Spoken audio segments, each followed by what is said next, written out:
시작부터 오랜 시간 ආයුබෝවන් හඟුමල් ඔහිකෝෂේ අපි අද වචන වචන කීපයක් අරගෙන ඒ වචන වාක්‍යවලට යොදන ක්‍රියාකාරකමක් කරනවා. ඔගොල්ලෝ මේ වචන ඉස්සෙල්ලාම හොඳටම ඉගෙන ගන්න ඕනේ. ඊට පස්සේ ඒවා වාක්‍යවල යොදන්න අපි ක්‍රියාකාරකමක් කරන නිසා ඒකට එකතු වෙන්න. අද අපි බලන්නේ මෙන්න මේ වචන ටික. මෙතන ඔබ දන්නේ නැති වචන තියෙනවා නම් ඉස්සෙල්ලාම පළවෙනි කොටසෙන් මම ඒවා විස්තර කරලා දෙනවා. ඒක බලන්න පුළුවන්. ඊළඟට අපි ක්‍රියාකාරකමට යමු. මේ වචන ටික ඉස්සෙල්ලාම බලලා ඉමු. රිදෙනවා. රිදෙනවා කිව්වම ඔබ කොහොමද රිදෙනවා කියලා කියන්නේ? අපායෝ කියලා කියනවා නේද? වේදනාව. වේදනාවට අපිට තව වචනයක් තියෙනවා 통증 කියලා. 통증. 통증 කියලා කිව්වම වේදනාව නිසා අපිට රිදෙන තැන අනුව මේ වේදනාව තියෙනවා කියලා මෙහෙම කියන්න පුළුවන්. හරි 통증. තාරි 통증 නේද? එතකොට රිදෙන තැන කියලා එතන 통증이 있어요 කියලා කියන්න පුළුවන්. කොන්ද රිදෙනවා නම් හරි 통증이 있어요. කකුල රිදෙනවා නම් එකපාරට කකුල රිදෙන්න පටන් ගත්තා. තාරි 통증이 생겼어요. එහෙම කියන්න පුළුවන්. එකපාරට ඇති වුණාමයි අපි 생겼어요 කියලා කියන්නේ. මේ 통증 කියන වචනයත් එක්කම ඕගොල්ලෝ මතක තියාගන්න 통 කියන වචනේ. මෙතන තියෙන 통 කියන මේ හඬ රිදෙනවා වේදනාව කියන අරුතෙන් ඉදිලා තියෙන්නේ. ඒ නිසා 통증이 있어요 කියලා කිව්වහම වේදනාවක් තියෙනවා කියන අරුත එනවා. ඊළඟ වචනය මොකක් හරි අසනීපයක් වුණාම උණ තියනවාද කියලා බලනවා නේද? සිරුරේ උෂ්ණත්වයට අපි කියනවා 체온 කියලා. 몸의 온도. සිරුරේ උෂ්ණත්වය 몸의 온도 체온 කියලා එක වචනයකින් කියන්න පුළුවන්. සීතල වතුරේ ගොඩක් වෙලා හිටියාම 체온이 낮아요 කියලා කියනවා නේද?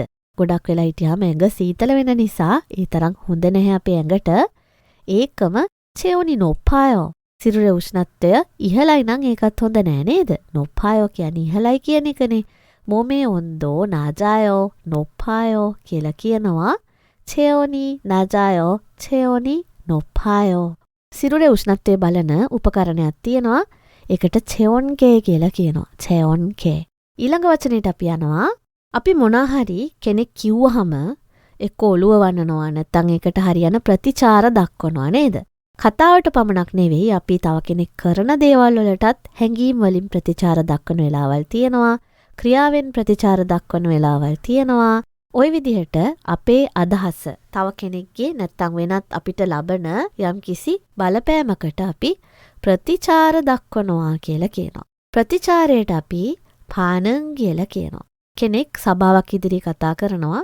ඒ සභාව ඉදිරියේ කතා කරනකොට අහගෙන ඉන්න අය කිසිම ප්‍රතිචාරයක් නැතුව S2 පියාගෙන නිදාගෙන වගේ ඉන්නවා. එතකොට කතා කරන කෙනාට කතාව එපා වෙනවා නේද? ප්‍රශ්නයක් ඇහුවාම උත්තර දෙනකොටත් අපි ප්‍රතිචාරයක් දෙනවා, ප්‍රතිචාර ලැබෙනවා කියලා කියනවා. මේ වචනේ අපි ගොඩාක් පාවිච්චි කරන වචනයක්. ප්‍රතිචාරයට පණන් කියලා කියනවා. පණින් 없어요. ප්‍රතිචාරයක් නැහැ. දැන් සාමාන්‍යයෙන් මොකක් හරි නිර්මාණයක් කරලා අනිත් අය ඒ නිර්මාණයට කැමති කියලා පේනවා නම් අපි කියනවා 반응이 좋아요 කියලා කියනවා. 반응이 없어요 කියලා කියන්නේ මොකක් හරි අපි ඉදිරිපත් කළා මොකුත් අදහසක් මොකුත් නැහැ. කවුරුත් කට වහගෙන ඉන්නවා. එතකොට 반응이 없어요 කියලා කියනවා. ඊළඟ වචනය අපි සාමාන්‍යයෙන් යම්කිසි වැඩක් කරන්න නීත්‍යානුකූලව ලබා ගන්න ලිපි ලේඛන තියෙනවා. නීත්‍යානුකූල වේදේ ලැබෙන්න නම් ඒ යමක් නිකුත් කරන්න ඕනේ නේද? නිකුත් කරනවට පල්ගුප් කියලා කියනවා. නිකුත් කරනවාට පල්ගුප් හදා කියලා කියනවා. නිකුත් කරපු දෙයක් ලබා ගන්නවට පල්ගුප් පත්තා කියලා කියනවා. මේ දෙක මතක තියාගන්න. පීජා පල්ගුපි 되었습니다. වීසා නිකුත් වුණා කියන තේරුම නේද? වීසා එකක් ලැබුණා කියන තේරුම. පල්ගුප් 날짜를 알려주세요. පල්ගුප් වෙච්ච නිකුත් කරපු ඒ දවස 알려주세요. කියන්න මට. දන්වන්න කියලා කියනවා. ඊළඟ වචනය යම්කිසි දෙයකට හේතුවක් තියෙනවා. ඕනම දෙයක් සිදු වෙන්න හේතුවක් තියෙනවා නේද? ඒ හේතුව හොයාගත්තාම ප්‍රශ්නයක් නම් ඒ විසඳුම හොයාගන්න පුළුවන්. අපි නිතරම කියන දෙයක් තමයි ප්‍රශ්නවලට පිළිතුරු සොයන්න නම් ගැටලු වලට ඒවා निराකරණය කරගන්න නම් මොකද්ද හොයන්න ඕනේ? හේතුව හොයාගන්න ඕනේ. ඒකට අපි 원인 කියලා කියනවා. 원인을 찾아야 합니다. කියලා කියනවා. ඒකම අපි දකිනවා ඔය පුවත්වල එහෙම එකපාරට හදිසි අනතුරු වෙච්ච තැන් නේද? සාගෝ හදිසි අනතුරු. ඒ හදිසි අනතුරට හේතුව මොකද්ද? සාගෝ 원인 කියලා හොයන එක තමයි පොලිසියේ රාජකාරිය වෙන්නේ. සාගෝ වොනින් හේතුව. ওই විදිහට හේතුව කියන තේරුමෙන් වොනින් පාවිච්චි කරනවා යම්කිසි ක්‍රියාවලියකට නැත්නම් ප්‍රතික්‍රියාවකට හේතුවක් වෙච්ච දේ. වොනින් කියලා අපිට කියන්න පුළුවන්. හේතුව. ඊළඟ වචනය අපි චස්සයෝ කියන වචනේ පාවිච්චි කරනවා. චස්සයෝ හා සම්බන්ධ වචනයක් ඡායෝ කියන එක සම්බන්ධ වචනයක් තමයි සූම්‍යොන් කියලා කියන්නේ. සූම්‍යොන් කියන වචනය නින්ද කියන තේරුම. නින්ද. කොංගංහන් සූම්‍යොන්. සාමාන්‍යයෙන් සෞඛ්‍යමත් නින්දක් කිව්වම ගොඩක් දේවල් අපිට කතා කරන්න පුළුවන්. හැමදාම එක වෙලාවකට නිදාගන්න එක, නිදාගන්න කලින් කලුවර වෙලා තියෙන්න ඕනේ කියන එක, තමන් ඉන්න තැන, ඒ වගේ විවිධාකාර දේවල් තියෙනවා.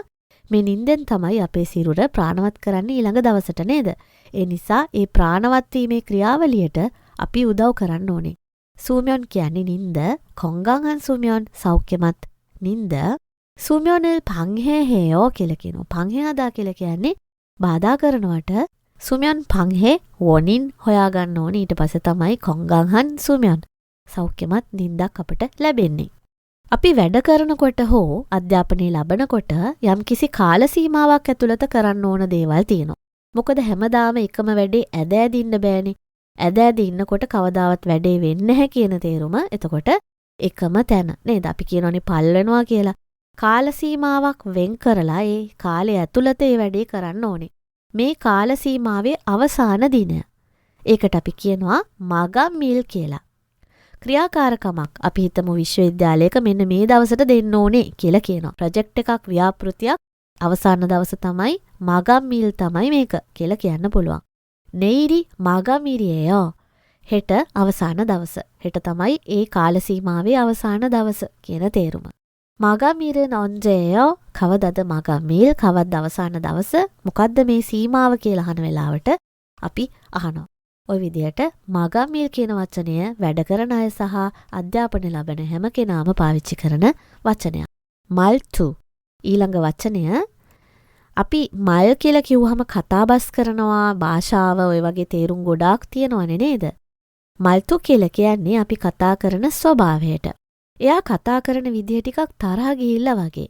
ඒ කෙනා කතා කරන විදිය හරිම කම්මැලි පාටයි. අපි කතා කරන විදියෙන් කෙනෙක්ගේ සිතුවිලි, එයා ඒ ඉන්න තත්වය, ඒ කෙනාගේ හැඟීම් තේරුම් ගන්න වෙලාවල් තියෙනවා. සමහර ඉන්නවා වචන එකින් එක පැහැදිලිව ඇහෙන්නේ නැති වෙලාවල් තියෙනවා. ඒ වගේ වටත් අපි මල්තු කියලා කියනවා ඒ කෙනාගේ කතා කරන ස්වභාවය. මල්තුගා ඉසහදා. අපි අහගෙන ඉන්නකොට ඒක අපිට හරියට තේරෙන්නේ නැහැ. නැත්තම් අහන් ඉන්න අමාරුයි. ඒ වගේ වෙලාවට අපි මල්තුගා ඉසංහෙයෝ කියලා කියන වෙලාවල් තියෙනවා. හොගනන් මල්තුයි මිදා. එයා කතා කරන විදිය අහන් ඉන්නකොට දැනෙන දේ තමයි ඒ පුද්ගලයාට හොගනස්සයෝ තරහ ගිහිල්ලා වගේ. ওই විදිහට කතා කරන ස්වභාවය ගැන කතා කරද්දී කෙටියෙන් අපි කියන වචනයක් තමයි මල්තු කියලා කියන්නේ. ඊළඟ වචනය යම්කිසි ප්‍රශ්නයකට පිළිතුරක් ඉදිරිපත් කරාට පස්සේ නැත්තම් ලෙඩකට බෙහෙතක් ගත්තට පස්සේ අන්න ওই වගේ වෙලාවට අපි බලාපොරොත්තු වෙනවා ප්‍රතිචාරයක්, හොඳ ප්‍රතිචාරයක් නේද? ඒ වැඩේ හරියන්න ඕනේ, විසඳෙන්න ඕනේ. නැත්තම් අසනීපේ සනීප වෙන්න ඕනේ. අපි ඒක බලාපොරොත්තු වෙනවා. ඒ බලාපොරොත්තු වෙන දේට අපි කියනවා හොක්කා කියලා. හොක්කා. හොක්කාගා ඉස්සයෝ, හොක්කාගා ඔප්සයෝ කියන දේවල් අපි කියන්නේ අන්නේ වෙලාවට. බෙහෙත් බිව්වා හොක්කාගා ඉස්සයෝ. එහෙනම් සනීපයි කියන එක නේද? ප්‍රශ්නයකට පිළිතුරක් ඉදිරිපත් කළා හොක්කාගා ඉස්සයෝ. ඒ ප්‍රශ්නෙට විසඳුමක් ලැබුණා. නැත්තම් ඒ විසඳුමෙන් හෝ බෙහෙත් වලින් හරියට සුවයක් ලැබුණේ නැහැ. ප්‍රශ්න විසඳුන්නේ නැහැ. හොක්කාගා ඔප්සයෝ කියලා කියනවා. යාගි හොක්කාගා ඉස්සයෝ. බෙහෙත් බිව්වා දැන් ටිකක් සනීපයි නේද? යාගි හොක්කාගා ඉස්සයෝ. මම බලාපොරොත්තු වෙච්ච ඒ සනීපය සුවය ලැබුණා කියන තේරුම. ප්‍රශ්නයකට මෙන්න මේ දේ කරොත් හොඳයි කියලා විසඳුමක් ඉදිරිපත් කරාට පස්සේ ඒක කරලා බැලුවහම බලද්දී ප්‍රශ්නේ විසඳෙන පාට පේනවා නේද? විසඳෙනවා වගේ පේනවා. එතකොට අපි කියනවා හොක්කා ජෝගියෝ. හොක්කාගා බොයෝ. ওই විදිහට කියන්න පුළුවන්. හොක්කා ජෝගියෝ. ওই වචනේ ඊටමත් වැදගත්. අපි මතක තියාගනිමු. හැකියාව. Tamanට යම්කිසි හැකියාවක් තියනකොට තව කෙනෙක්ට තියෙන හැකියාව ගැන කියනකොට අපි කියනවා 능력 කියලා. 능력. කරන්න තියෙන ශක්තිය, හැකියාව ශක්තිය තිබෙනවා. 능력이 있어요. 능력이 없어요 කියලා කියනවා. අනිත් අයට වඩා හැකියාව වැඩියෙන් තියෙනවා. ඇහැට පේන තරමට, කැපී පේන තරමට හැකියාවක් තියෙනවා නම් අපි ඒ වෙලාවට කියනවා 능력이 뛰어나요 කියලා. 뛰어나요. 능력이 뛰어나요 කියලා කියනවා. ඔබටත් වචන ඉගෙනගෙන, ව්‍යාකරණ ඉගෙනගෙන, ඒකම සංස්කෘතිය වගේ දේවල් ඉගෙන ගත්තාම ඕනම රටක භාෂාව, සමාජයේ තේරුම් ගන්න හැකියාව ලැබෙනවා. ඉහේ 능력 තේරුම් ගැනීමේ අවබෝධ ශක්තිය. ඔන්න ඔය විදිහට අපි වචන කීපයක් බැලුවා. අපි දැන් යනවා ඔබේ දැනුම පරීක්ෂා කරන්න ක්‍රියාකාරකමක් කරන්න. හිස්තැනට නිවැරදි වචනේ යොදන්නයි තියෙන්නේ. ඉස්සෙල්ලාම ඔබ මේ ක්‍රියාකාරකම කරන්න. පස්සේ අපි ඒ පිළිතුරු බලමු. 1 සිට 10 දක්වා වාක්‍ය ඉදිරිපත් කරනවා.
දැන් අපි නිවැරදි පිළිතුරු විමසා බලන්න යන්නේ. පළවෙනි වාක්‍යයට යනවා අපි. 교통사고에 හිස්තැනක් 엔진 고장이었습니다. 교통사고 පාරේදී සිද්ධ වෙන අනතුරු, වාහන අනතුරු නේද? 엔진 고장, 엔ජින් එක කැඩිලා.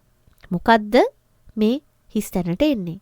엔ජින් එක කැඩිච්ච නිසා තමයි 교통사고 ඇති වුනේ නේද? ඒ නිසා උත්තරේ වෙන්න ඕනේ 원인, හේතුව.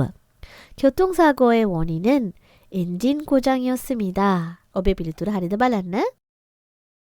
දෙවෙනි එක 건강을 위해 충분한 හිස්තැනක්이 필요합니다. 건강, සෞඛ්‍ය වෙනුවෙන් 충분하다 කියලා කියන්නේ ප්‍රමාණවත් කියන එක. ප්‍රමාණවත් ලෙස අවශ්‍ය වෙනවා මොකද්ද? 수면 නේද? 수면 අවශ්‍ය වෙනවා. ඊළඟ එක. 그 영화는 관객들의 좋은 히스테낙을 받았습니다. 영화, ෆිල්ම් එක බලන අයට 관객 කියලා කියනවා. ෆිල්ම් එක බලපු, සිනමා පටය බලපු අය මොනවද කියන්නේ? 받았습니다. 반응, 좋은 반응을 받았습니다. හොඳ ප්‍රතිචාර ලැබුණා කියලා කියනවා. ඊළඟ එක. 비자를 받기 위해 대사관에 갔습니다. තානාපති කාර්යාලයට ගිහිල්ලා ලබා ගන්න දෙයක්. මොකද්ද? 비자. නිකුත් කරන කියන වචනේ 발급을 받기 위해 කියලා කියන්න ඕනේ නේද? 오늘이 신청서 접수입니다. අපි ඉගෙන ගත්තා මේ වචනය 신청서 ඉල්ලුම්පත නේද? ඉල්ලුම්පත බාර දෙන, 접수하다 කියලා කියන්නේ බාර දෙනවා කියන එක. අවසාන දවස 마감일입니다 කිව්වම හරි. 그는 업무 처리 히스테낙이 뛰어납니다. මොකද්ද?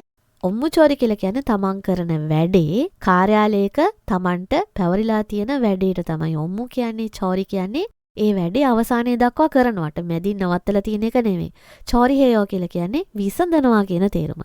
කාර්යාලයට එන කාර්යාල සේවකයන්ට පැවරෙන වැඩ තියෙනවා. ඒ වැඩ අවසානයේ දක්වා කරලා විසඳන අය ඉන්නවා. විසඳන්න නැතුව බුදියගෙන ඉන්න බෑ. කාර්යාලය ඇතුළට ගියාම තමන්ට ලැබිච්ච ඔම්මු චෝරි කරන්න ඕනේ. ඒ කරන මොකද්ද? 능력 හැකියාව. හැකියාව තියෝනම් මීදා. අනිත් අයට වඩා වැඩේ ටක් ගාලා කරලා ඉවර කරන්න හැකියාවක් ඒ කෙනාට තියනවා කියලා තමයි එතන කියලා තියෙන්නේ. 손සෙන්නිමේ හිස්තනක් නන් 화가난 것 같습니다.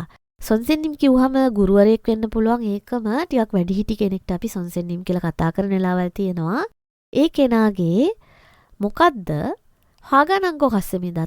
තරහ ගිහිල්ලා වගේ. මොකද්ද? අපි ඉගෙන ගත්තා 말투 නේද? කතා කරන විදිහෙන් තරහ ගිහිල්ලා වගේ 말투는 කියලා කියන්න ඕනේ. ඊළඟ එක 발에 히스타낙 점점 심해지는 것 같아요. 발 කියලා කිව්වහම කකුල නේද? කකුලේ මොකද්ද? පොඩ වැඩි වේගන එනවලු ටිකක් නරක අතට හැරීගෙන යනවා කියන තේරුමෙන් කියලා තියෙන්නේ. 통증 වෙන්න ඕනේ නේද? වේදනාව කියන එක. 그 약은 별로 මොකද්ද? 가 없어요. බෙහෙත්වල ඒ තරම් මොකුත් නැහැලු. මොකද්ද? 효과 නේද? 효과가 없어요. 겨울에는 을 유지하기 위해 내복을 입어요. මොකද්ද? 겨울 සීත කාලයට 유지하다 කියලා කියන්නේ පවත්වාගෙන යන්න. එක දිගට පවත්වාගෙන යන්න. නේබොක් කියලා කියන්නේ අපි ඇතුළට අඳින ඇඳුමක්. මුළු ඇඟම වැහෙන්න අද්දිගට කකුල් දිගට අඳින ඇඳුම නේබොක්. 겨울 සීත කාලේ. සීත කාලේ අපි ආරක්ෂා කරගන්න ඕනේ. ඊටමත් වැදගත් දෙයක් තමයි සිරුරේ උෂ්ණත්වය. 체온을 유지하기 위해 කියලා කිව්වම හරි. ওই විදිහට අපි මෙන්න මේ වචන ටික බැලුවා. 발급, 원인, 수면, 반응, 마감일, 능력, 말투, 통증, 효과, 체온. ඔය වචන ටික ඕගොල්ලෝ මතක තියාගන්න. වාක්‍යයක යොදලා අපි බැලුවේ.